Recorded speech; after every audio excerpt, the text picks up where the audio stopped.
Change हो जाएंगी, distribution अलग अलग हो जाएगा।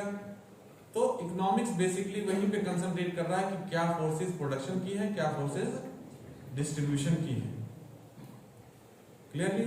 तो इसमें हम फेज वाइज पहले 5-6 लेक्चर देखेंगे कि क्लासिकल क्या बोलता था, थोड़ा सा और पीछे जाएंगे मर्केंटिलिज्म क्या क्या थ्योरी थी, वहां पे zero sum game. Zero sum game, एक नेशन अगर बढ़ेगा तो दूसरे नेशन को कम होना ही पड़ेगा, इसीलिए बहुत ज्यादा कॉन्फ्लिक्ट हुआ करते थे। सभी लोग किस पे कंसंट्रेट करते थे? एक्सपोर्ट पे। एक्सपोर्ट करेंगे तो वहां से गोल्ड और करेंसी आएगी तो वो नेशन उतना ही आगे बढ़ जाएगा और दूसरे नेशन को लॉस होना ही होना है। इकोनॉमिक्स में जब ट्रेड करेंगे तो एक नेशन आगे जाएगा और एक नेशन पीछे जाएगा। तो इसमें जीरो सम गेम है, एक बढ़ेगा एक घटेगा। लेकिन उसके बाद डेविड रिकार्डो, नाम सुना होगा आपने, कंपैरेटिव एडवांटेज थ्योरी, उसने कहा कि नहीं, दो नेशन अगर ट्रेड करते हैं तो दोनों ही आपस में क्या हो सकते हैं, गेन हो सकता है। क्लियर?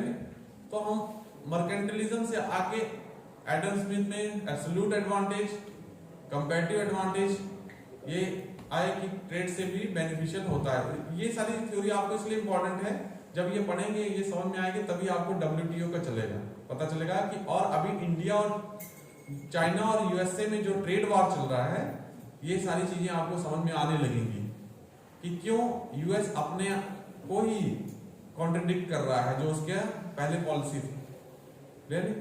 फिर उसके बाद हम लोग क्लासिकल के बाद आते हैं न्यू क्लासिकल।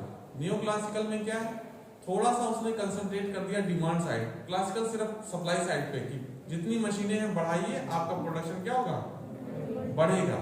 लेकिन न्यू क्लासिकल कहता है कि नहीं, डिमांड भी होनी चाहिए, जो कि आगे जाके कीन्स ने एकदम क्लैरिफाई कर दिया कि अब जब न्यू क्लासिकल के बाद 1936 के बाद कीन्स आया तो उसने पूरा कंसंट्रेशन कहां कर दिया, डिमांड पे कर दिया, सप्लाई को छोड़ दिया उसने। क्लियर है?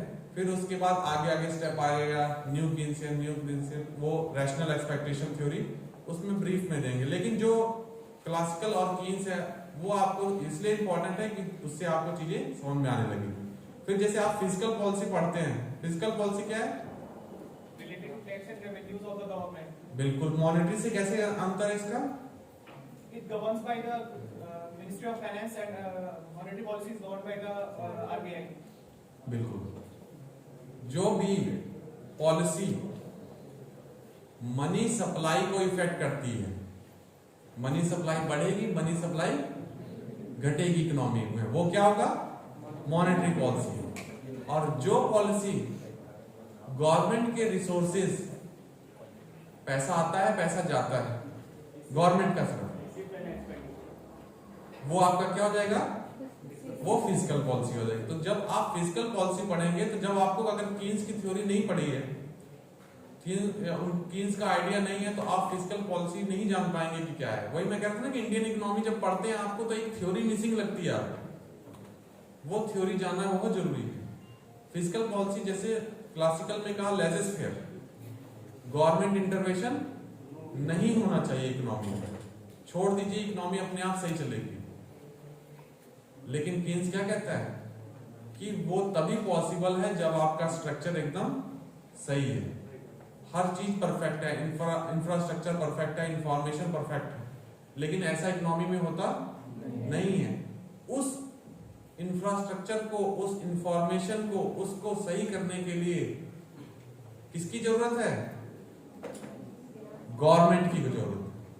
तो वहां रोल आता है इकोनॉमी में गवर्नमेंट का, तो वहां फिजिकल पॉलिसी क्या होती है, इंपॉर्टेंट हो जाती है। अब यही एक बात आती है कि गवर्नमेंट इंफ्रास्ट्रक्चर पे ध्यान दे कि कंपनी पे ध्यान दे। जैसे ना हम लोग डिसइन्वेस्टमेंट कर रहे हैं ना, डिसइन्वेस्टमेंट शुरू हुआ 2000 से, ठीक है। तो जब हम डिसइन्वेस्टमेंट कर रहे हैं तो अब वो उसी पॉलिसी में गवर्नमेंट कहां कंसंट्रेट करे, वो उस चीजों में कंसंट्रेट करे जहां पे मार्केट परफेक्ट हो जाए और चीजें अपने आप चलने लगे। तो गवर्नमेंट का रोल क्या होता है, फैसिलिटेशन का। तो गवर्नमेंट कंपनियों से हट रही है, कहां, वो लेजिस फेयर को कर रही है कि अपने आप चले। लेकिन जहां पे कमी है वहां पे उस कमी को क्या करना है, दूर करना है। तो ये ब्रॉड फ्रेमवर्क हो गया आपका। और बाकी इंडियन इकोनॉमी में आप एग्रीकल्चर पढ़ेंगे, एग्रीकल्चर में लैंड रिफॉर्म हो गया, प्राइस पॉलिसी हो गया, एमएसपी का नाम सुना होगा आपने, procurement, issue prices, green revolution, impact of green revolution, और क्या क्या और प्रॉब्लम हो रही है और उसका क्या सोल्यूशन।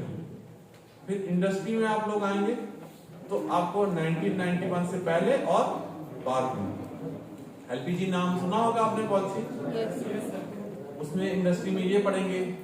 फिर national manufacturing policy 2011, make in India, और जो भी स्टेप हो रहे हैं वो क्यों हो रहे हैं। फिर उसके बाद आप सर्विसेज सेक्टर में आएंगे, कितना कंट्रीब्यूट करती है जीडीपी में, क्या ये सस्टेनेबल है, जैसे हमारा 60% से ऊपर कंट्रीब्यूट करती है, और इंडस्ट्री 22%, और उस इंडस्ट्री में भी जीडीपी में मैन्युफैक्चरिंग सिर्फ 15% करती है। ये स्ट्रक्चर क्या है, अनसस्टेनेबल है। कई बार यूपीएससी में क्वेश्चन पूछा गया है कि सर्विस